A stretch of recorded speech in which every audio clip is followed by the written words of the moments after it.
بسم الله الرحمن الرحیم. اسم ما عبدالقادر زاهد است، آمر تربیت بدنی. ما همچنان برای ورزشکارا خدمت میکنیم و در خدمت ورزشکارا هستیم و آنها را حمایت میکنیم و برایشان مکان ورزش آماده میسازیم تا یا بتوانند لیاقت خود را به نمایش بگذارد.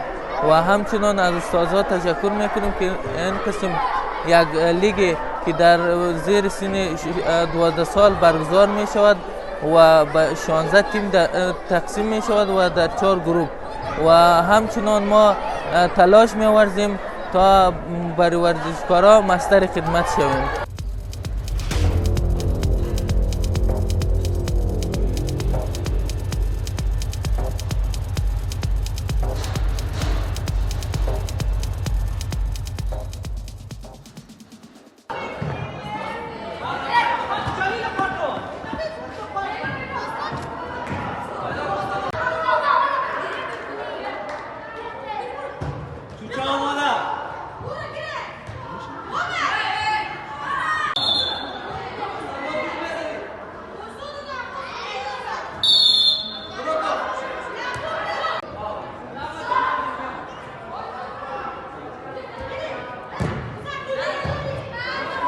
طبق جانتری کاری فدراسیون فوتبال ولایت بلخ و کمیته جوانان همه ساله مسابقات ردای سینی را ما برگزار میکنیم که ما امروز شاهد جشنواره مسابقات 12 سال بودیم که بین 16 تیم است و بین 4 گروه یا رقابت میکنن. ان شاء الله در مدت 10-15 روز ما شاهد فاینال مسابقات خواهد بودیم. در حدود 160 نفر در این مسابقات از بازیکن‌های پایه فوتبال هستند که بازیکن‌های 12 سال شرکت کرده که هدف این مسابقات به خاطر ایجاد استعدادهای خوب ما جذب بکنیم، کشف بکنیم و منتخب 12 سال منتخب ولایت بلخ از این مسابقات ما. سیستم بازی‌ها در 4 گروه بازی میکنه. سیستم لیگ است که از هر گروه 2 تیم بالا صعود میکنه. 8 تیم میشه، 8 تیم باز بین خود به جام به حساب حذفی رقابت میکنن که 4 تیم میشه. 4 تیم بالاخره 2 تیم به فاینال که فاینال قهرمان لیگ 12 سال ولایت بلخ میشه.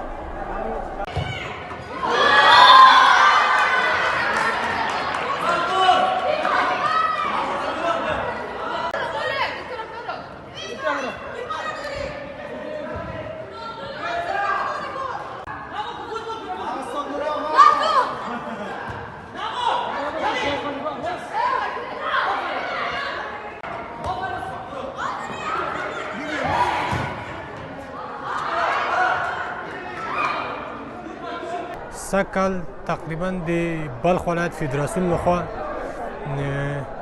د بی گروپ په نامه چې تقریبا ختم شو او مسابقات او د ای گروپ مسابقات ختم شو. لیگ برتر چې ورته وایي هغه مسابقات هم ختم شوي دي او اوس د ولسوالیو 12 ټیمه دي چې د هغه نه 4 ټیمه پاتې دي او د نوجوانانو په نامه باندې چې 12 ټیمه وو د هغو نه هم 4 ټیمه پاتې دي او نن مو د بلخ ولایت د فدراسیون لخوا دلته یو د تندي ځوانانو چې هغوی عمر تر 12 کلونو پورې ده جشنواره ترسره شوه چې هغه جشنواره کې تقریبا 14 ټیمونو اشتراک کړی و. نو تربیت بدني د بلخ تربیت بدني ریاست په دې هڅه کې ده چې نور هم د ورزش ته وده ورکړي او نظر نور کلونو ته مخ په ورزش علاقه‌مندان زیاد شي. آژانس خبری پژواک انعکاس دهنده حقایق.